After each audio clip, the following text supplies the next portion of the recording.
Good evening class 9। मुझे पता है सभी बच्चों के मिड टर्म या तो हो रहे हैं या ख़त्म हो चुके हैं, तो मिड टर्म की प्रैक्टिस के लिए मेरे पास एक सेट ऑफ एमसीक्यू है जो कि लवली पब्लिक स्कूल का सैम्पल पेपर है। मैं आज आपके साथ सॉल्व कर रही हूँ, आप भी मेरे साथ कीजिए बिकॉज एमसीक्यू में ही बच्चे ज़्यादा फंसते हैं। तो हम स्टार्ट करें क्वेश्चन नंबर 1 से। मैं इसका PDF भी दे दूँगी, लिंक दे दूँगी नीचे PDF का, तो आप उसे प्रिंट आउट भी निकाल लीजिएगा।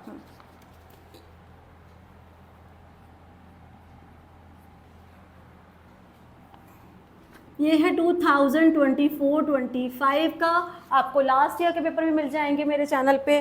तो यहाँ पर Px is equal to X square minus 2√2x plus 1। Then you have to find P 2√2। अगर किसी भी पॉलिनोमियल के ब्रैकेट में ऐसे या कोई नंबर या कोई पॉलिनोमियल लिखा हो तो पॉलिनोमियल में x की जगह पे, वेरिएबल की जगह पे आपको वही पुट करना है। तो आप ये 2√2 यहाँ पे पुट कर देंगे तो आपके पास आएगा 2√2 whole square minus 2√2 into 2√2, because आपको वही पुट करना भी है, प्लस यहाँ पे था plus 1 you need not to even calculate कि 2√2 का स्क्वायर क्या होगा, बिकॉज ये दोनों बिल्कुल सेम है। तो यहाँ से इनको कट कर दीजिए और आपका आंसर आ गया 1। इस एमसीक्यू में इट वाज गिवन, 1 गिवन था, मैं यहाँ पे आपको ऑप्शंस नहीं दे रही हूँ। फिर है क्वेश्चन नंबर 2, उसको भी सॉल्व करेंगे मेरे साथ। क्वेश्चन नंबर 2 में आपके पास है 9 का क्यूब। बहुत ज़्यादा प्रैक्टिस की थी इसकी कंडीशनल आइडेंटिटी की, मैं आपको फिर से सिखाऊंगी ये। आपको इसमें क्या करना है, whenever you see A cube, B cube, C cube, 3 चीज़ों का क्यूब नज़र आए तो आप पहले तीनों को ऐड करके देखो। तो यहाँ पे आप चेक करो, चेक 9 -3 -6, इन सब चीज़ों को जब ऐड करेंगे तो आएगा equal to 0। A cube, B cube, C cube, जब हमारा a + b + c 0 हो जाए तो होना चाहिए 3abc 3 × 9 × -3 × -6। इन सबको आपस में मल्टीप्लाई कर लीजिए, आपके पास आंसर आ जाएगा। तो ये हो गया आपका 3 3 = 9 और 9 9 = 81। 81 को 6 से मल्टीप्लाई कीजिए तो हमारे पास आंसर आ रहा है 486। और ये पॉजिटिव में क्यों आ रहा है, बिकॉज ये माइनस माइनस बिकम प्लस। जिस किसी को ये आइडेंटिटी ना आती हो एक बार फिर से देख लो, मैं यहाँ पर लिख रही हूँ, लर्न कर लो इसे कि this is by the name conditional identity. If a + b + c = 0, अगर तीनों का सम 0 हो तो then a³ b³ c³ = 3abc होता है। Understand this. फिर है हमारे पास question number 3। If the coordinates of the point lies 0 - 7, it lies in, आपको बताना है कि ये कौन से क्वाड्रेंट में है, या फिर ये x एक्सिस पर है, y एक्सिस पर है। 0 - 7 obviously will lie on y axis, because y axis पे सिर्फ y होता है और x 0 होता है। अगर आप इसको प्लॉट करके देखोगे तो ये हो गई पॉजिटिव y एक्सिस, ये नेगेटिव y एक्सिस, ये कहीं यहाँ पर होगा 0, -7। आई hope this is clear. So it will lie in y axis, इसका आंसर होगा y axis. I hope this is clear. Let's do more.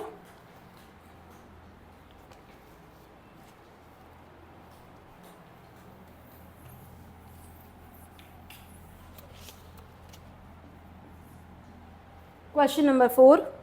The solution of equation x - 2y = 4. आपको options दिए हैं और ऑप्शन का होना बहुत ज़रूरी है यहाँ पर। a is 0, 2, b is 2, 0, c is 4, 0 and the d is 1, 1। इन सबको हमें चेक करना है। मैं आपके साथ ही अभी चेक करके देखती हूँ कि इनमें से कौन सा सोल्यूशन है।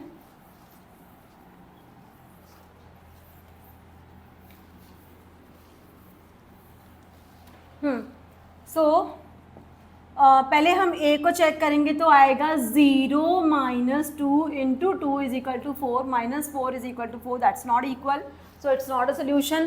Let us check for 2 comma 0. 2 minus 0 is equal to 4. 2 is not equal to 4, so that's not a solution. Let's come to 4 comma 0. 4 minus 2 is equal to 4. No, 4 minus 0 is equal to 4. So this is 4 is equal to 4. Yes, it is a solution. Not a solution. Not a solution. You can even have a look at 1 1 also. So 1 minus 2 is equal to 4. Minus 1 is not equal to 4. So it's not a solution. तो उन चारों में से कोई एक ही solution था जो आपने ढूंढ लिया. एरिया ऑफ ट्राइंगल का फॉर्मूला पूछा है नेक्स्ट. एरिया ऑफ ट्राइंगल तो बहुत बच्चों को आता ही है अपने आप. सिर्फ दो ही तरीके होते हैं, या तो कर लो हाफ बेस इनटू हाइट, या कर लो हीरोन्स फॉर्मूला. तो इसमें ऑप्शन में हाफ बेस इनटू हाइट दिया तो हो गया आपका. फिर आपसे पूछा है कि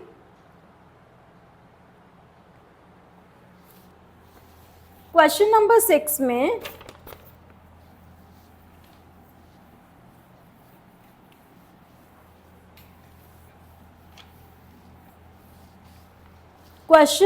6 में आपको क्लास इंटरवल्स दिए हैं.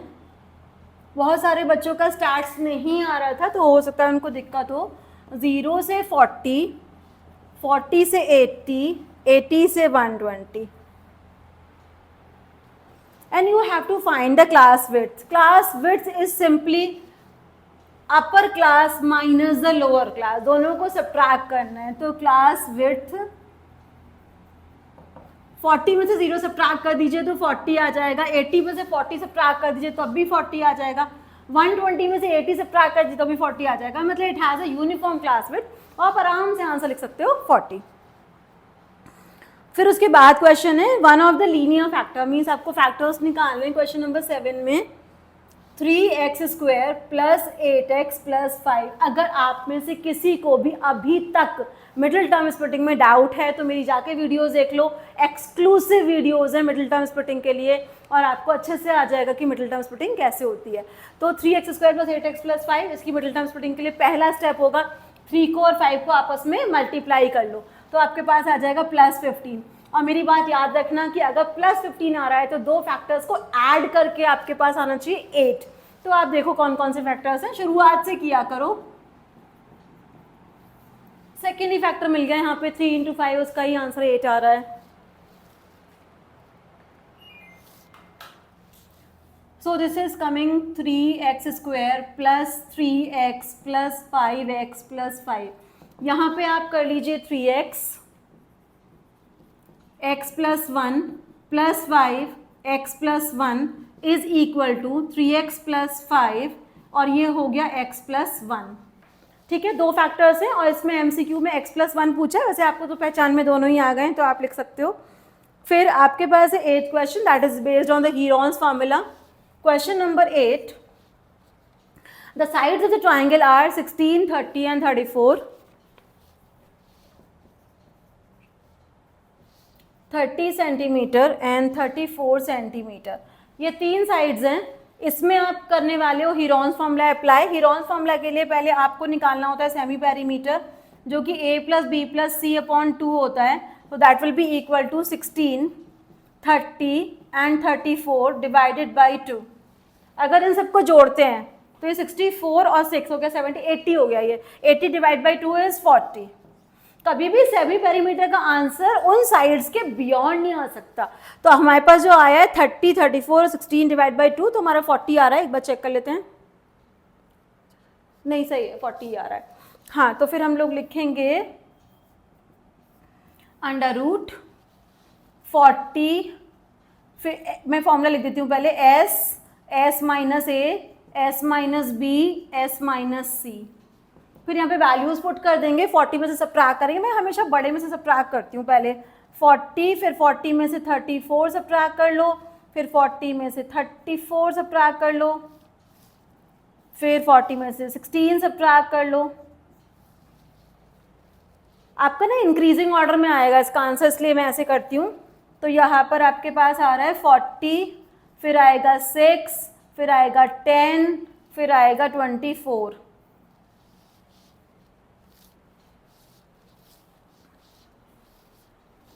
हाँ, अब क्या करेंगे,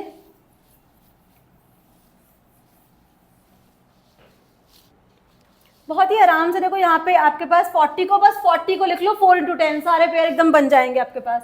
सिर्फ 40 को लिख लो 4 इंटू 10, बाकी आपके पास 6 है, उसके पास 10 है और 24 भी है। मैंने ऐसा क्यों बोला कि बिकॉज 6 4 24 होते तो आपका 24 2 टाइम्स आ गया और 10 भी 2 बार आ रहा है, तो आपका बस काम बन गया। आपको बाहर लेना है सिर्फ 24 और 10, तो आंसर इज 240 सेंटीमीटर स्क्वायर। हाँ, सेंटीमीटर में आंसर था। Yes, we have this answer 240।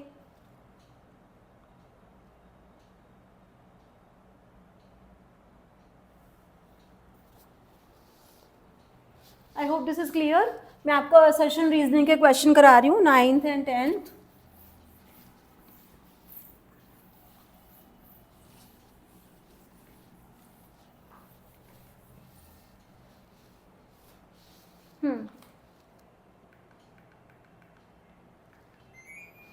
चल अब करते हैं 9th question.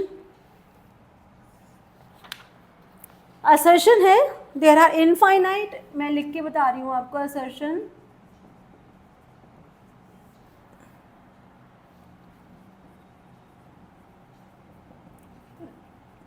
Infinite number of lines passes through 2,5।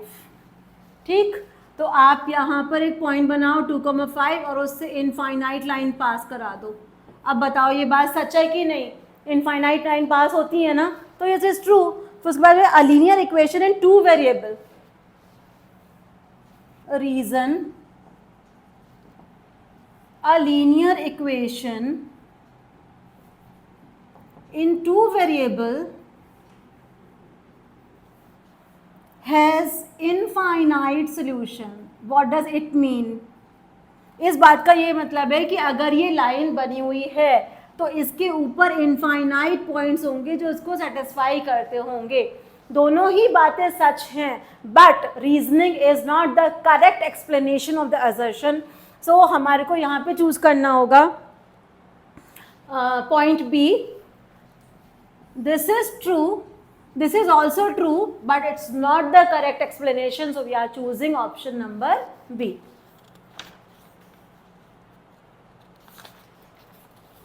I think आपको तो 20 MCQ मिलते हैं, इसमें 10 ही हैं। असर्शन देखते ही आ जाएगा आपको खुद से। Assertion y² - 5 is a quadratic polynomial। why this is quadratic? because there is a degree 2। if there is a degree 2 मतलब इसको बोलेंगे quadratic polynomial। ये डिग्री 2 यहाँ पे लिखा हुआ नहीं है, मैंने लिखा है ये, फिर उसके नीचे degree of polynomial 2 is called quadratic polynomial। obviously this is the key to जज की असर्शन रीजनिंग में, रीजनिंग पढ़ने से पहले ही आपके दिमाग में वो पॉइंट आ जाता है जो कि वहाँ लिखा होता है। तो this is a help for you. तो इसमें आएगा हमारा ऑप्शन नंबर ए। रीजनिंग लिखी ही वही जाती है, degree of polynomial 2 is called quadratic equation या फिर polynomial. So option number A, because इसमें दोनों ठीक है and the reasoning is the correct explanation as well. I hope ये आप लोगों को अच्छे से समझ में आ गया होगा। इसमें सेक्शन ए में 10 तो MCQ हैं और 10 ही आपके पास और क्वेश्चंस हैं जो कि MCQ नहीं हैं, तो वो हम अपनी नेक्स्ट वीडियो में करेंगे। पहले आपने जो MCQ करें मेरे साथ उसको अच्छे से लर्न कीजिए। आई होप इतने दिनों के बाद मैं आपके पास आई हूँ वीडियो बनाने के लिए, तो will like it. All the best.